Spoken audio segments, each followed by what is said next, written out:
Hey everyone, Zero in the house, and welcome back to another video. World of Vision Final Fantasy Brevax's new content overview.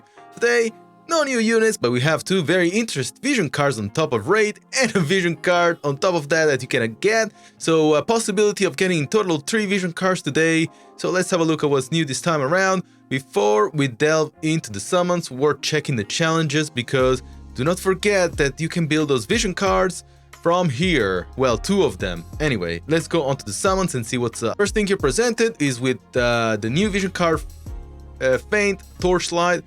If we have a look at the stats very quickly, maxing this card will get you water unit accuracy up by 25, water unit water attack up by 18, and water unit water attack resistance up by 20. Furthermore, if you give this card to a water unit, they'll get acquired AP up by 30%, and attack up by 10%, and Rachis and Tyrell will get slash attack by 20. Now, what do I think of this card? I think that you have Sticky Dane. You can kind of skip this one. You can make up for the accuracy with Dexterity up 35 and other things like that. There's other vision card that can do that for you.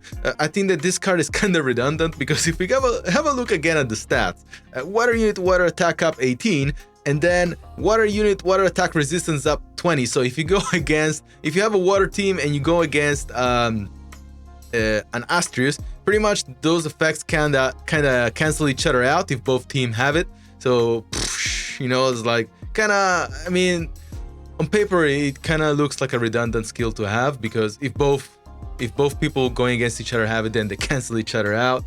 Other than that though, the acquired AP up 30, I think that Ramada's card has it, and slash attack up 20. Yeah, if you're struggling with the selection quest water, maybe worth it, but I think you can safely skip this card. Now, in contrast, this card is freaking OP. Let's have a look at the stats. So light unit acquired AP up by 50%, light unit luck up by 18. Furthermore, light unit light attack resistance up by 20. So I think that this card is actually freaking crazy, and it doesn't end there. So light attack by 5 and luck up by 10 for a light unit. And if you give this card to Jayden, magic up by 20%, agility up by 5%, and then Oberonio, like if you want to make your yaoi freaking team, then he will get attack up by 20 and acquired up AP up by 30. And just in case Light didn't need any further luck up, you know, with the current evasion meta, Jayden, they decided to release this card and make Jayden a freaking destroyer. Like, I think Jayden is gonna be ultra hard to kill now. He's already hard to kill in a light team, and this card will even make it harder to get him. Obviously, Starlight Elena and Locke will benefit by that light unit luck up 18. So I think that this card will be good to perhaps have as a secondary card in Jayden's spot if you have him. Otherwise, yeah, that light unit acquired AP up is really insane, especially for Locke and Starlight Elena. So really powerful card on paper. Now, if we scroll further down, like I predicted, we do have the UR paid banners and free banners, so where you can get 10 UR vision cards with 1 retry. Super good banner over here if you plan to spend some visor, some paid visor, and there's the free version as well over here, where you only have 1 chance, no retries. We go further down, we also have banners for the vision card shards.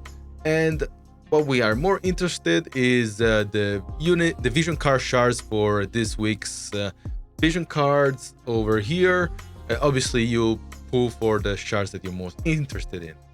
Now, here, let's go on to the summon. There's no deal in the special shop today. I'm actually quite taken aback by that. But if we go in the 1 million download deluxe shop, there's one thing that I really like for 111 paid viz. This seems okay if you're running out of keys. It's an affordable pack. Otherwise, there's not else that I recommend touching. Now, in hindsight, this shop is actually really good. So we get the multi-rated refills, we get 1 chance at a guaranteed UR unit and 1 chance at a guaranteed UR vision card. So that's much appreciated for that much visure. And actually, I went through the packs and I really like this one. If you are a PvP/arena aficionado like me, for 1100 free viz, you can get those 11 extra orbs, and those are a finite resource for most of us. I bet most of you know. So that will at least give you 2 extra days. Actually, no, that will give you 4 extra days of PvP, so that will allow you to get the top 100 without spending viz. Another pack that I liked, this not so much, but this Thruststone Enhancing pack does look good with the Dwarven Hammers and the Resmeeting Hammers. Those are kind of hard to get by, so I can understand and perhaps give it a pass for 1500 viz. And I like those XL Adamantite, but when I say I don't think you should jump on it like a fly on a rotten cake. It's something to consider if you're short in those materials.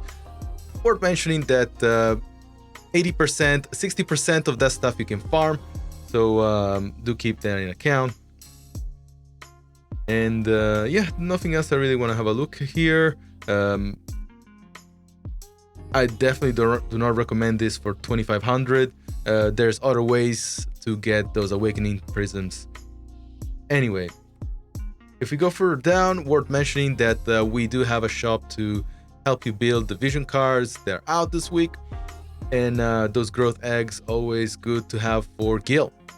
Okay, from here, let's go directly onto the far plane. As you can see on the left of my screen, we have a new raid with a Persona 5 Royal theme. So the main enemy we're gonna find is gonna be Kamoshida, which is the massive enemy that I think you find in Queen's normal fights. And yeah, he's gonna be, I think Queen is gonna be your best in slot to get him. From memory, I think he's weak to magic and strike. And your rare raid will be Kaneshido. So if you beat Kaneshido for 5 times, you'll be getting the vision card that is absolutely tailored for Queen, stats on the screen. And yeah, you also have, as usual, some far plane specific quests that will allow you to get the cards for that specific vision cards. Now, the item that we can get from this raid is actually quite good. It's called Jack Frost Doll, a Jack Frost Niño, and I do like specifically the shield version because it does give a lot of defense and a bit of spirit as well. So I believe that that is the best version of these items that I will definitely be building. There's let's say that it's quite hard to build defense if it's not a TMR, and as an accessory, this is really a strong piece of equipment. Okay, from here, we'll mention that we do have a new piece of story, so always good to have some extra visure. And now, more importantly, we can go onto the, first of all, EX units, and then we'll talk about the MA2s. The first EX I want to talk about is Garvel, my man Garvel. So what does Garvel get? We'll have a look in just a second. Having a look at his board, he does get some defense, some magic, and yeah, seems that his survivability is definitely the emphasis here. Very good that he has an upgradable AP node as well. And let's have a look at the skills that get upgraded and added onto his kit.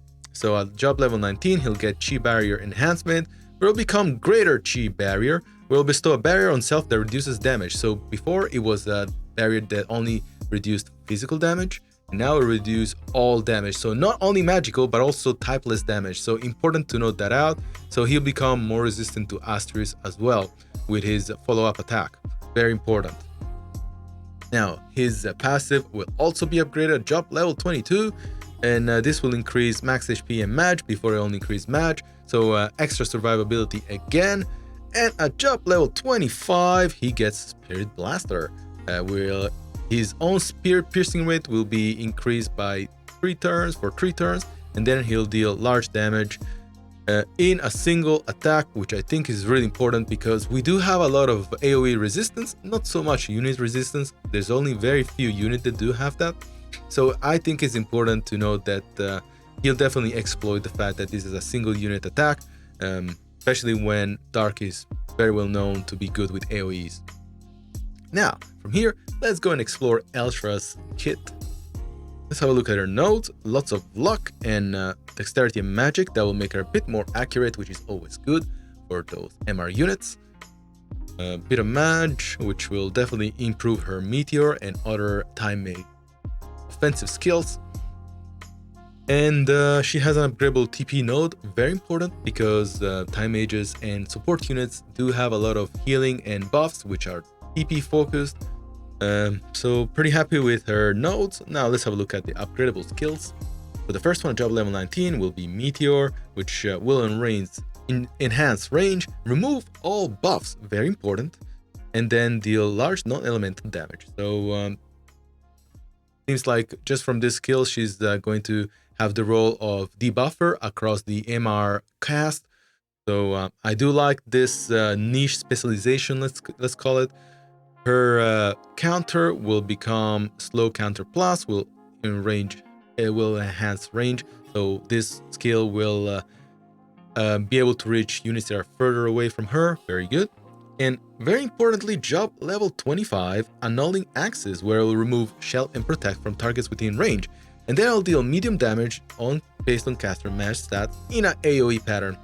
Really like this. I really think that all you need here in regards of offensive skills are Meteor, which will remove all buffs, and then annulling axes will remove shell and protect. I don't think there are many units, let alone skills, that remove shell and protect. It's important to note that shell and protect are considered different buffs from the buff resistance, penetration, and stuff like that. Very different, and it's important that when they're specified, when this removal of shell and protect is specified, it specifically targets that.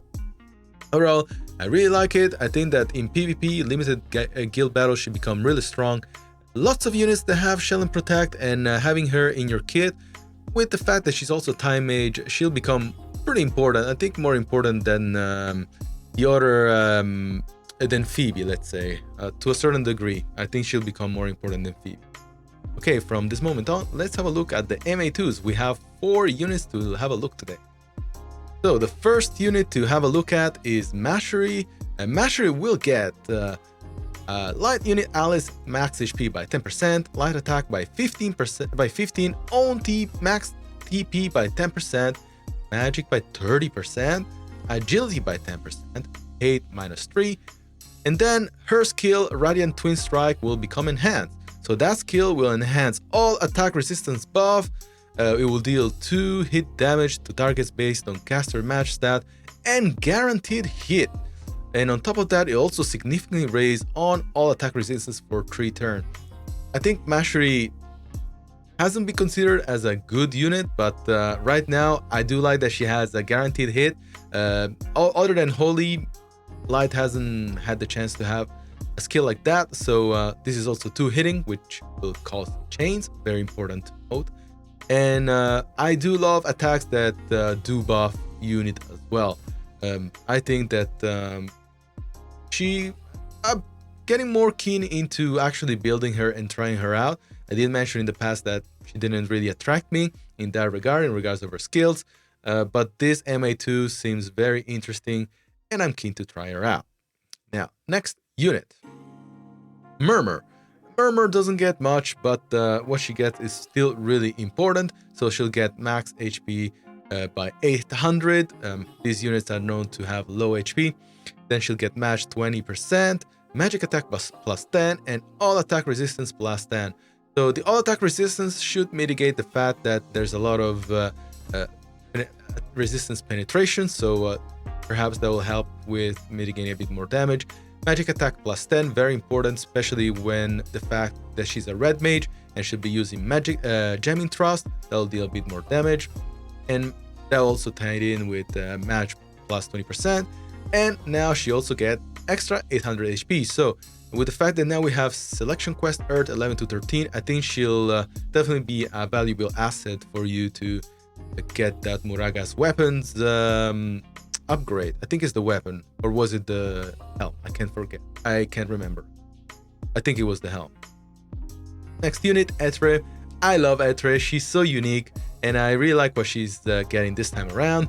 So she's getting Earth Allies max HP by 10%, immobilize resistance by plus 25, on move and moan jump by both plus 1, and evasion rate by 30. So usually MR units do struggle with evasion, but in this case I think it will be good. And the fact that she has move plus 1 and jump plus 1, she'll be able to move onto the field much easily and deal those debuffs, those monk debuffs, and perhaps even kill units much faster, because lots of units are weak to strike.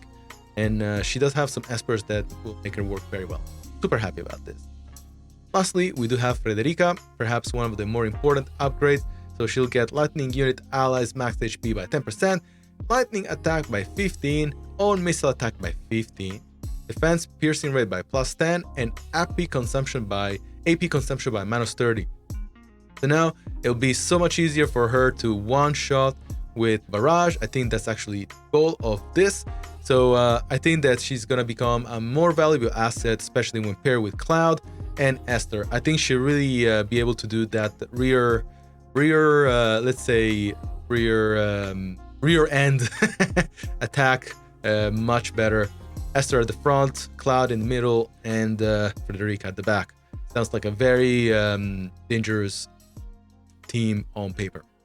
And with that, that is all. Thank you so much for tuning in. If you like what we're doing, do consider liking and subscribing. And hopefully we'll see you at the next video. You guys enjoyed this week's content and raid, and we'll catch you at the next one.